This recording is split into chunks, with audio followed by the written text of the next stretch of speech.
ಸ್ನೇಹಿತರೆ, ಯಶೋಧ ಚಾನಲ್ಗೆ ತಮಗೆಲ್ಲರಿಗೂ ಸ್ವಾಗತ. ಮಹಾಭಾರತ ಕಥಾಮೃತ ಮುಂದುವರಿದ ಭಾಗ ನೋಡೋಣ ಬನ್ನಿ. ಭೀಮಸೇನ ಹೇಳುತ್ತಾನೆ, ಅಣ್ಣ, ಪುರುಷಾರ್ಥಗಳಲ್ಲಿ ಒಂದನ್ನು ಮತ್ತೊಂದರಿಂದ ಬೇರ್ಪಡಿಸಿ ಒಂದನ್ನು ಮಾತ್ರ ಬೆಂಬತ್ತಿ ಹೋಗುವುದು ಸುಖ ಸಂತೋಷಗಳ ಮಾರ್ಗವಾದೀತೆ. ಧರ್ಮ ಒಂದನ್ನೇ ಆಚರಿಸುವುದು ಅಥವಾ ಅರ್ಥಗಳಿಕೆಯಲ್ಲಿ ಮುಳುಗಿ ಹೋಗುವುದು ಅಥವಾ ಕಾಮಕ್ಕೆ ಮಾತ್ರ ದಾಸನಾಗುವುದು ಇವು ಸಂತೋಷ ಸಾಧನೆಗೆ ಮಾರ್ಗವಾಗಬಹುದೇ?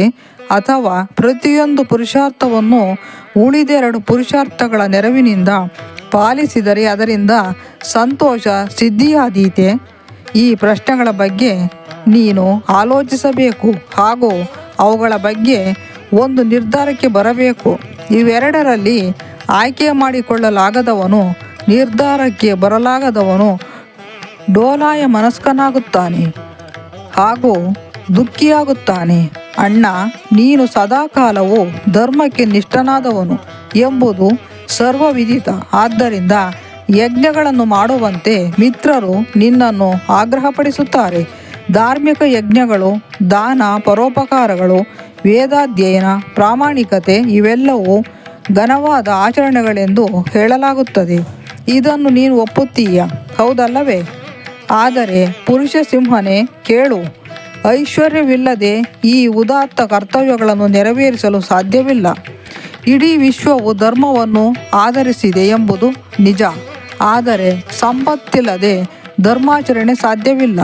ಸದ್ಗುಣಿಯೂ ಸುಶೀಲನೂ ಆದ ವ್ಯಕ್ತಿ ಭಿಕ್ಷೆ ಬೇಡುವ ಮೂಲಕ ಅಥವಾ ದುಶ್ಚಟಗಳ ಮೂಲಕ ಹಣವನ್ನು ಗಳಿಸಲಾರ. ಬ್ರಾಹ್ಮಣನು ಭಿಕ್ಷೆ ಬೇಡುವ ಮೂಲಕ ಹಣ ಸಂಪಾದಿಸಬಹುದು, ಆದರೆ ನೀನಲ್ಲ. ನಾವು ಶೌರ್ಯ, ಪರಾಕ್ರಮ, ಧೈರ್ಯಗಳ ಮುಖಾಂತರವೇ ಸಿರಿ ಸಂಪದವನ್ನು ಗಳಿಸಬೇಕು. ಅಂದರೆ ಸಿರಿ ಸಂಪದದ ಗಳಿಕೆಗಾಗಿ ಶೌರ್ಯ ಪರಾಕ್ರಮಗಳನ್ನು, ವೀರ ಕಾರ್ಯಗಳನ್ನು ಆಚರಿಸಬೇಕೆಂಬುದು ನಮ್ಮ ಕಟ್ಟಳೆಯಾಗಿದೆ. ನಾವು ಕ್ಷತ್ರಿಯರು ಬ್ರಾಹ್ಮಣರಂತೆ ದಾನಕ್ಕೆ ಕೈಯೊಡ್ಡಲಾಗದು, ವೈಶ್ಯರಂತೆ ವಾಣಿಜ್ಯ ವ್ಯಾಪಾರಗಳಲ್ಲಿ ತೊಡಗಲಾಗದು ಅಥವಾ ಶೂದ್ರರಂತೆ ಸೇವೆ ಮಾಡಲಾಗದು. ಆದ್ದರಿಂದ ನಾವು ಕ್ಷತ್ರಿಯ ಧರ್ಮವನ್ನು ಪಾಲಿಸಬೇಕು. ಯಾವ ಮಾರ್ಗದಿಂದಲಾದರೂ ಸರಿ ಶತ್ರುವನ್ನು ಸಂಹಾರ ಮಾಡುವುದು ಕ್ಷತ್ರಿಯನ ಪರಮ ಕರ್ತವ್ಯ ಅಲ್ಲವೇ? ಹಾಗಿದ್ದಲ್ಲಿ ಧೃತರಾಷ್ಟ್ರ ಸಂತಾನದ ನಾಶಕ್ಕೆ ಸಿದ್ಧನಾಗು. ಶತ್ರು ಸಂಹಾರವನ್ನು ಮಾಡಿ ಪ್ರಜೆಗಳನ್ನು ಪಿತೃವಾತ್ಸಲ್ಯದಿಂದ ಆಳು. ನಿನ್ನ ಶೌರ್ಯ ಪರಾಕ್ರಮಗಳ ಫಲವನ್ನು ಅನುಭವಿಸು. ಇದು ನಿನ್ನ ಕರ್ತವ್ಯ. ನಿನಗೆ ಅನಿವಾರ್ಯವಾಗಿರುವ ಈ ಕರ್ತವ್ಯದಿಂದ ನೀನು ವಿಮುಖನಾದಲ್ಲಿ ಪ್ರಪಂಚದ ಜನ ನಿನ್ನನ್ನು ನೋಡಿ ನಗುತ್ತಾರೆ. ಕೇವಲ ಧರ್ಮನಿಷ್ಠೆಯಿಂದ, ಧರ್ಮಪಾಲನೆಯಿಂದ ಯಾವೊಬ್ಬ ಚಕ್ರವರ್ತಿಯು ಐಶ್ವರ್ಯವನ್ನು ಗಳಿಸಿಲ್ಲ, ಸಾಮ್ರಾಜ್ಯ ಗೆದ್ದಿಲ್ಲ. ಬೆಸ್ತನು ಮೀನುಗಳನ್ನು ಆಕರ್ಷಿಸಲು ಗಾಳ ಬೀಸುವಂತೆ ವೈರಿ ಸಾಮ್ರಾಟರ ರಹಸ್ಯಗಳನ್ನು ತಿಳಿದುಕೊಳ್ಳಲು ದೊರೆಗಳು ವಿರೋಧಿ ಬಣದ ಅಧಿಕಾರಿಗಳನ್ನು ಭೇಟಿಯಾಗುತ್ತಾರೆ. ಧನ, ಕನಕ, ವಸ್ತು, ವಾಹನಗಳ ಆಮಿಷ ಒಡ್ಡುತ್ತಾರೆ. ರಹಸ್ಯಗಳನ್ನು ತಿಳಿದುಕೊಳ್ಳುತ್ತಾರೆ. ಹೀಗೆ ಶತ್ರುಗಳನ್ನು ಜಯಿಸಿ ತಮ್ಮ ಸಾಮ್ರಾಜ್ಯವನ್ನು ವಿಸ್ತರಿಸುತ್ತಾರೆ. ಮಹಾರಾಜ, ಯಶಸ್ಸು ಶೌರ್ಯ ಪರಾಕ್ರಮಗಳನ್ನು ಹಿಂಬಾಲಿಸಿ ಬರುತ್ತದೆ. ಪ್ರಬಲನಾದವನು ಸಕಲವನ್ನು ಪಡೆಯುವನು. ಕ್ಷತ್ರಿಯರನ್ನು ಶೌರ್ಯ ಪರಾಕ್ರಮಗಳು ಕಾಪಾಡಿದಷ್ಟು ಬೇರೆ ಯಾವುದು ಕಾಪಾಡದು. ಹಲವಾರು ಪುಣ್ಯಕರವಾದ ಕೆಲಸಗಳನ್ನು ಮಾಡುವ ಸಲುವಾಗಿ ಧರ್ಮವನ್ನು ಸ್ವಲ್ಪ ತ್ಯಾಗ ಮಾಡಬೇಕಾಗುತ್ತದೆ. ವಿವೇಕಿಯಾದವನು ಅಪಾರ ಸಂಪತ್ತಿನ ಗಳಿಕೆಗಾಗಿ ಒಂದಿಷ್ಟು ಪುಡಿಗಾಸು ವ್ಯಯಿಸುವಂತೆ. ಇಲ್ಲಿ ಭೀಮನ ಮಾತಿನ ಅರ್ಥ ಇಷ್ಟೇ. ದ್ಯೂತದ ಷರತ್ತಿನ ಪ್ರಕಾರ ಸೋತ ಪಾಂಡವರು 13 ವರ್ಷ ವನವಾಸ ಮಾಡಬೇಕು. ಹೀಗೆ ಮಾಡದೆ ಹಸ್ತಿನಾವತಿಗೆ ಹಿಂದಿರುಗಿ ಧೃತರಾಷ್ಟ್ರನ ಮಕ್ಕಳ ಮೇಲೆ ಯುದ್ಧ ಮಾಡುವುದು ನೀತಿಯಲ್ಲ.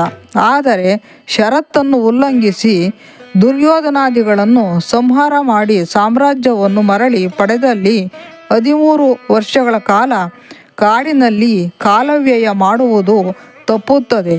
ಅದೇ 13 ವರ್ಷಗಳನ್ನು ರಾಜಧಾನಿಯಲ್ಲಿದ್ದುಕೊಂಡು ಪುಣ್ಯ ಕಾರ್ಯಗಳಿಗೆ ವಿನಿಯೋಗಿಸಬಹುದಲ್ಲ. ಆಗ 13 ವರ್ಷಗಳ ಸಾರ್ಥಕ ಪ್ರಜಾಸೇವೆ ಸಲ್ಲಿಸುವುದು ಸಾಧ್ಯವಾಗುತ್ತದೆಯಲ್ಲವೇ? ಬಲಿಷ್ಠರಾದವರು ಸೇನೆಯೊಂದರ ಮೇಲೆಯೇ ಅವಲಂಬಿಸಿರುವುದಿಲ್ಲ. ಆತ್ಮವಿಶ್ವಾಸವು ಬೇಕೇ ಬೇಕು. ಒಂದಲ್ಲ ಒಂದು ಮಾರ್ಗದಿಂದ ನಿಮ್ಮ ಶತ್ರುವನ್ನು ನಾಶ ಮಾಡಬೇಕು. ಸಾಮ್ರಾಜ್ಯವನ್ನು ರಕ್ಷಿಸುವುದು, ವಿವೇಕದಿಂದ ಆಳ್ವಿಕೆ ನಡೆಸುವುದು ರಾಜನ ಪರಮ ಕರ್ತವ್ಯ. ಧರ್ಮ ಗ್ರಂಥಗಳ ಪ್ರಕಾರ ಇದೇ ಕ್ಷತ್ರಿಯರ ತಪಸ್ಸು. ತನ್ನ ಈ ಕರ್ತವ್ಯಕ್ಕೆ ಬೆನ್ನು ತಿರುಗಿಸಿದ ಕ್ಷತ್ರಿಯನು ಅಭ್ಯುದಯ ಹೊಂದಲಾರ. ಪ್ರಜೆಗಳೆಲ್ಲ ನಿನ್ನನ್ನು ಹಾಡಿ ಹೊಗಳುತ್ತಿದ್ದಾರೆ, ಹಾಗೂ ದುರ್ಯೋಧನನು ಮೋಸದಿಂದ ನಿನ್ನ ಸಾಮ್ರಾಜ್ಯವನ್ನು ಕಿತ್ತುಕೊಂಡನೆಂದು ದುಃಖಿತರಾಗಿದ್ದಾರೆ. ನೀನಿಂದು ಕಡು ಕಷ್ಟದಲ್ಲಿದ್ದೀಯೆ. ನೀನು ದೇಶಭ್ರಷ್ಟನಾದುದರಿಂದ ನಾವು ದುಸ್ಥಿತಿಯಲ್ಲಿರುವಂತಾಗಿದೆ. ಆದ್ದರಿಂದ ಅಣ್ಣ, ಸಂಪೂರ್ಣ ಸಜ್ಜಾಗಿ ನಿಂತಿರುವ ರಥವನ್ನೇರು.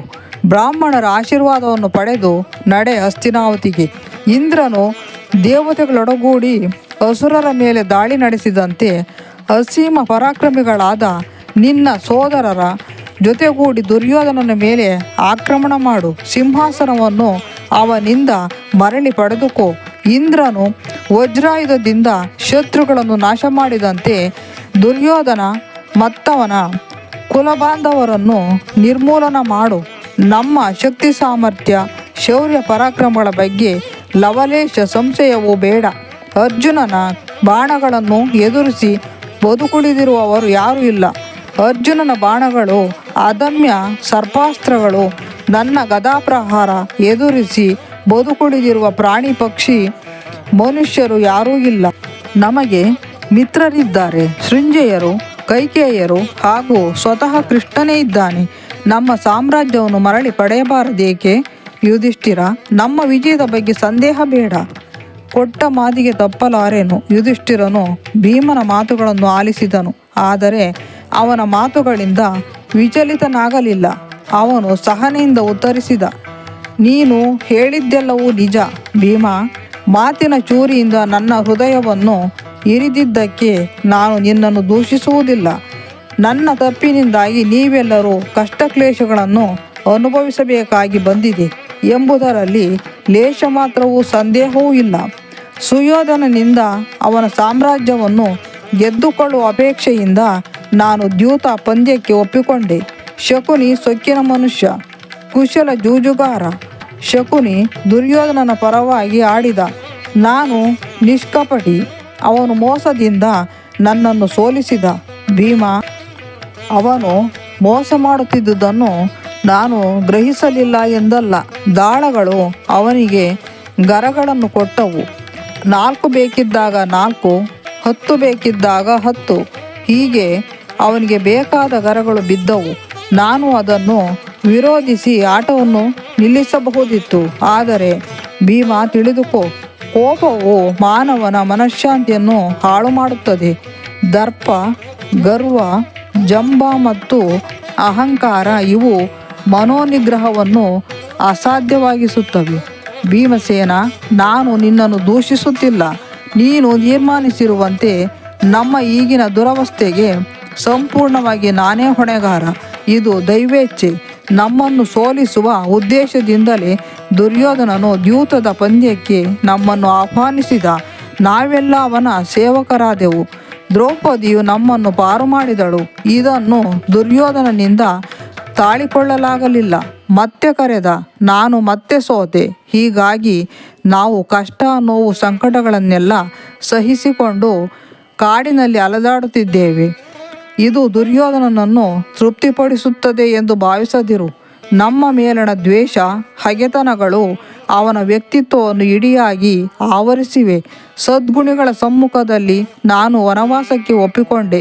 12 ವರ್ಷಗಳ ವನವಾಸ, ಮೇಲೊಂದು ವರ್ಷ ಅಜ್ಞಾತವಾಸಕ್ಕೆ ಒಪ್ಪಿಕೊಂಡೆ. ಆ ಸಭೆಯಲ್ಲಿ ಕೊಟ್ಟ ವಚನವನ್ನು ನಾನು ಹೇಗೆ ಭಂಗಗೊಳಿಸಲಿ? ಸಾಮ್ರಾಜ್ಯದ ಸಲುವಾಗಿ ನಾನು ಹಾಗೆ ಮಾಡಬಹುದೇ?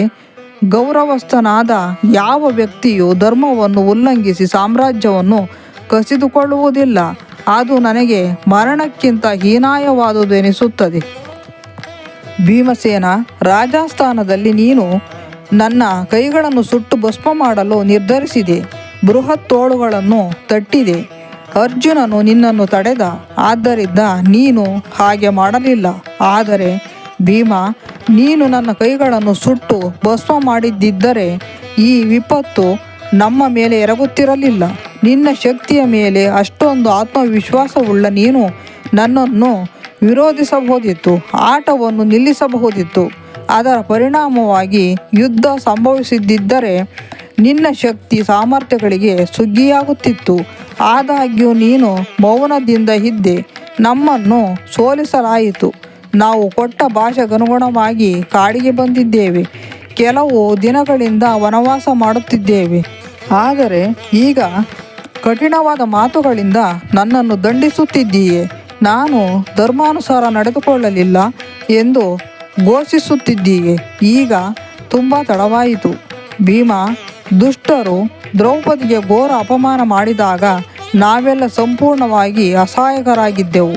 ಅದು ನನ್ನನ್ನು ತುಂಬ ದುಃಖಿಯನ್ನಾಗಿಸಿದೆ, ತಿರಸ್ಕಾರಾರ್ಹ ವ್ಯಕ್ತಿಯನ್ನಾಗಿಸಿದೆ. ಅದನ್ನು ಜ್ಞಾಪಿಸಿಕೊಂಡರೆ ಆ ನೆನಪೇ ವಿಷಪಾನ ಮಾಡಿದವನ ಎದೆ ಸುಡುವಂತೆ ನನ್ನ ಎದೆಯನ್ನು ಸುಡುತ್ತದೆ. ಭೀಮ, ಸಿಂಹಾಸನದ ಆಸೆಯಿಂದ ನಾನು ಆಸ್ಥಾನದಲ್ಲಿ ನೀಡಿದ ವಚನವನ್ನು ಉಲ್ಲಂಘಿಸಲಾರೆ. ನಾವು ಈಗಿರುವಂತೆ ಮುಂದೆ ಸದಾಕಾಲವು ಇಂಥ ಶೋಚನೀಯ ಸ್ಥಿತಿಯಲ್ಲೇ ಇರುತ್ತೇವೆ ಎಂಬ ಆಲೋಚನೆಯಿಂದ ಆತ್ಮವಂಚನೆ ಮಾಡಿಕೊಳ್ಳಬೇಡ. ಸುಖ ಸಂತೋಷದ ದಿನಗಳು ಬರಲಿವೆ. ರೈತನು ಬೀಜ ಬಿತ್ತಿ ಸಹನೆಯಿಂದ ಫಸಲಿಗೆ ಕಾಯುವಂತೆ ನೀನು ಒಳ್ಳೆಯ ದಿನಗಳಿಗಾಗಿ ಕಾಯಬೇಕು. ಶತ್ರುವಿನಿಂದ ವಂಚಿತನಾದ ಬಲಾಢ್ಯ ವ್ಯಕ್ತಿಯು ಶತ್ರುವಿನ ಪಾಪ ಕಾರ್ಯಗಳು ಫಲ ಕೊಡುವವರೆಗೂ ಕಾಯಬೇಕು. ನಂತರ ಘಾತ ಮಾಡಿ ಅವನನ್ನು ನಿಷ್ಕ್ರಿಯನನ್ನಾಗಿಸಬೇಕು. ತನ್ನ ಆಸ್ತಿಯನ್ನೆಲ್ಲ ಮರಳಿ ಪಡೆಯಬೇಕು. ಇಂಥ ವ್ಯಕ್ತಿ ಚಿರಕೀರ್ತಿಗೆ ಪಾತ್ರನಾಗುವನು. ಇಂಥ ಧೀರನು ಎಲ್ಲ ಸಂಪತ್ತನ್ನು ಗಳಿಸುವನು. ಶತ್ರುಗಳು ಅವನಿಗೆ ಶರಣಾಗತರಾಗುವರು. ದೇವತೆಗಳು ಇಂದ್ರನ ರಕ್ಷಣೆಗೆ ಮೊರೆ ಹೋಗುವಂತೆ ಬಂಧು ಮಿತ್ರರು ಸಜ್ಜನರು ಅವನ ರಕ್ಷಣೆಗೆ ಮೊರೆ ಹೋಗುವರು. ಆದ್ದರಿಂದ ನಾವು ಒಳ್ಳೆಯ ಕಾಲಕ್ಕೆ ಕಾಯಬೇಕು. ಭೀಮ, ನನಗೆ ಜೀವನ, ಅಮರತ್ವ ಇವೆಲ್ಲಕ್ಕಿಂತ ಮಿಗಿಲಾದುದು, ಪ್ರಶಸ್ತವಾದುದು ಧರ್ಮ, ಸಾಮ್ರಾಜ್ಯ, ಮಕ್ಕಳು, ಸಂಪತ್ತು ಇವೆಲ್ಲವೂ ಸತ್ಯನಿಷ್ಠೆಯ ಫಲಗಳಲ್ಲಿ 16ನೇ 1 ಅಲ್ಲ. ಆದ್ದರಿಂದ ನಾನು ವಚನಭಂಗ ಮಾಡಲಾರೆ, ಕಾರಣ ಏನೇ ಇರಲಿ. ಭೀಮ ಉತ್ತರಿಸಿದ, ಧರ್ಮಜ, ನಾವು ಮನುಷ್ಯರು, ಮರೆಯದಿರು. ನಮ್ಮ ಜೀವನವು ಮುಗಿದು ಹೋಗುತ್ತದೆ. ಅದು ನೊರೆಯಂತೆ ಕ್ಷಣಿಕವಾದುದು. ಕಡಿತ ಹಣ್ಣು ಮರದ ಕೊಂಬೆಯಿಂದ ಕಳಚಿ ನೆಲಕ್ಕೆ ಬೀಳುವಂತೆ ನಮ್ಮ ದೇಹಗಳು ಬೀಳುತ್ತವೆ. ಆದರೆ ಅದು ಯಾವಾಗ ಸಂಭವಿಸುತ್ತದೆ ಎಂಬುದು ನಮಗೆ ತಿಳಿಯದು. ಏಕೆಂದರೆ ಕಾಲಕ್ಕೆ ಕೊನೆಯಾಗಲಿ ಮೊದಲಾಗಲಿ ಇಲ್ಲ. ಅದನ್ನು ಅಳತೆ ಮಾಡುವಂತಿಲ್ಲ. ಅದು ಇಡೀ ಬ್ರಹ್ಮಾಂಡವನ್ನು ಪ್ರಚೋದಿಸುತ್ತದೆ, ಮುಂದಕ್ಕೆ ನೂಕುತ್ತದೆ ಹಾಗೂ ಮುಂದಕ್ಕೆ ಚಲಿಸುತ್ತಿರುತ್ತದೆ. ಹಕ್ಕಿಯಂತೆ ಅಥವಾ ನದಿಯಂತೆ ಕಾಲವನ್ನು ಮರಣ ಎಂದು ಕರೆಯಲಾಗುತ್ತದೆ. ನೀನು ಸಹ ಮರಣಾಧೀನ, ಮರ್ತ್ಯ ಕಾಲಕ್ಕೆ ಬದ್ಧನಾದವನು. ಆದಾಗ್ಯೂ ಕಾಲವನ್ನು ಗ್ರಹಿಸಿರುವುದಾಗಿ ನೀನು ತಿಳಿದಿದ್ದೀಯೆ. ನಿಗದಿಯಾದ 13 ವರ್ಷಗಳಿಗೆ ಒಪ್ಪಿಕೊಂಡಿದ್ದೀಯೆ. ಈಗ ಕಾಲವನ್ನು ಎಣಿಸುತ್ತಿದ್ದೀಯೆ. ಧರ್ಮಜ, ಕಾಲದಿಂದ ಒಂದು ಸಲಕ್ಕೆ 1 ಸೂಜಿ ಮೊನೆಯಷ್ಟು ಕಾಡಿಗೆಯನ್ನು ಮಾತ್ರ ತೆಗೆದುಕೋ. ಪ್ರತಿ ಸಲ ನೀನು ಹೀಗೆ ತೆಗೆದಾಗಲೂ ಕಾಡಿಗೆಯ ಪ್ರಮಾಣ ಕಡಿಮೆಯಾಗುತ್ತಾ ಹೋಗುತ್ತದೆ. ಕೊನೆಗೆ ಅದು ಮುಗಿದು ಹೋಗುತ್ತದೆ. ಅದೇ ರೀತಿ ಕಾಲದ ಪ್ರತಿಕ್ಷಣವು ನಮಗೆ ತಿಳಿದೋ ತಿಳಿಯದೆಯೋ ಓಡುತ್ತಿರುತ್ತದೆ. ಮನುಷ್ಯನ ಆಯುಷ್ಯದ ಪ್ರತಿಕ್ಷಣವು ಹೀಗೆ ಕೈಜಾರಿ ಹೋಗುತ್ತಿರುತ್ತದೆ ಹಾಗೂ ಅಂತಿಮವಾಗಿ ಆಯುಷ್ಯ ನಮ್ಮನ್ನು ತೊರೆದು ಹೋಗುತ್ತದೆ. ಆದಾಗ್ಯೂ ಕಾಲವು ನಮ್ಮ ಪರವಾಗಿಯೇ ಇರುತ್ತದೆ. ಅದು ಏನನ್ನೂ ಮಾಡುವುದಿಲ್ಲ ಎಂದು ನೀನು ನಂಬುತ್ತೀಯೆ. ಭವಿಷ್ಯ ನಮ್ಮದು ಎಂದು ಖಚಿತವಾಗಿ ತಿಳಿದಿರುವ ಚಿರಂಜೀವಿಗಳು ಭವಿಷ್ಯದ ನಿರೀಕ್ಷೆಯಲ್ಲಿ ಬದುಕನ್ನು ದೂಡಬಹುದು. ಆದರೆ ಮುಂದಿನ 13 ವರ್ಷಗಳಲ್ಲಿ ನಮಗೇನಾಗಲಿದೆ ಎಂಬುದು ನಮಗೆ ತಿಳಿಯದು. ಕಾರಣವಾಗಿಯೋ ಅಕಾರಣವಾಗಿಯೋ 13 ವರ್ಷ ನಾವು ಕೈಕಟ್ಟಿಕೊಂಡು ಕಾಲವನ್ನು ದೂಡಲಿದ್ದೇವೆ. ಕಾಲ ತನ್ನಷ್ಟಕ್ಕೆ ಓಡುತ್ತಿರುತ್ತದೆ. 13 ವರ್ಷಗಳಲ್ಲಿ ನಾವು ಸಾವನ್ನು ಸಮೀಪಿಸಿರುತ್ತೇವೆ. ಆದ್ದರಿಂದ ನನ್ನ ಅನಿಸಿಕೆ ಏನೆಂದರೆ, ನಮ್ಮ ಸಾಮ್ರಾಜ್ಯವನ್ನು ಮರಳಿ ಪಡೆಯಲು ನಾವು ಪ್ರಯತ್ನಿಸಬೇಕು. ಯಾರು ಸಿರಿ ಸಂಪದವನ್ನು ಗಳಿಸುವುದಿಲ್ಲವೋ, ಯಾರು ಶತ್ರುಗಳಿಂದ ಪರಾಜಿತರಾಗಿ ಪ್ರಸಿದ್ಧರಾಗುವರೋ ಅಂಥವರು ಬಂಜೆ ಹಸುವಿನಂತೆ ಬದುಕಿ ಸಾಯುವರು. ನನ್ನ ಅಭಿಪ್ರಾಯದಲ್ಲಿ ದೌರ್ಬಲ್ಯದಿಂದಾಗಿ, ಹೇಡಿತನದಿಂದಾಗಿ ನಿಷ್ಕ್ರಿಯವಾಗಿ ಬದುಕುವವನು ಶತ್ರುಗಳ ನಿರ್ಮೂಲನಕ್ಕೆ ಪ್ರಯತ್ನಿಸದಿರುವವನು ನಿಷ್ಪ್ರಯೋಜಕ. ಅವನ ಜೀವನ ವ್ಯರ್ಥ, ಅವನು ನೀಚಕುಲ ಸಂಜಾತ. ಆದ್ದರಿಂದ ಯುಧಿಷ್ಠಿರ, ಅಪಕೀರ್ತಿಗೆ ರತ್ನಗಂಬಳಿ ಹಾಸಬೇಡ. ರಣರಂಗದಲ್ಲಿ ನಿನ್ನ ಶತ್ರುಗಳ ಹುಟ್ಟಡಗಿಸು, ಜಗತ್ತಿನ ಚಕ್ರವರ್ತಿಯಾಗು. ಸಿರಿ ಸಂಪದಗಳಿಂದ, ಸುಖ ಸಂತೋಷಗಳಿಂದ ಬದುಕನ್ನು ಭೋಗಿಸು. ಕುಂತಿಪುತ್ರರ ಕೀರ್ತಿ ಎಲ್ಲೆಡೆ ಪ್ರತಿಧ್ವನಿಸುವುದು. ಮಹಾಭಾರತ ಮುಂದುವರಿಯಲಿದೆ. ಯಶೋಧ ಚಾನಲ್ಗೆ ಸಬ್ಸ್ಕ್ರೈಬ್ ಮಾಡಿ, ಶೇರ್ ಮಾಡಿ, ಲೈಕ್ ಮಾಡಿ, ಕಮೆಂಟ್ ಮಾಡಿ.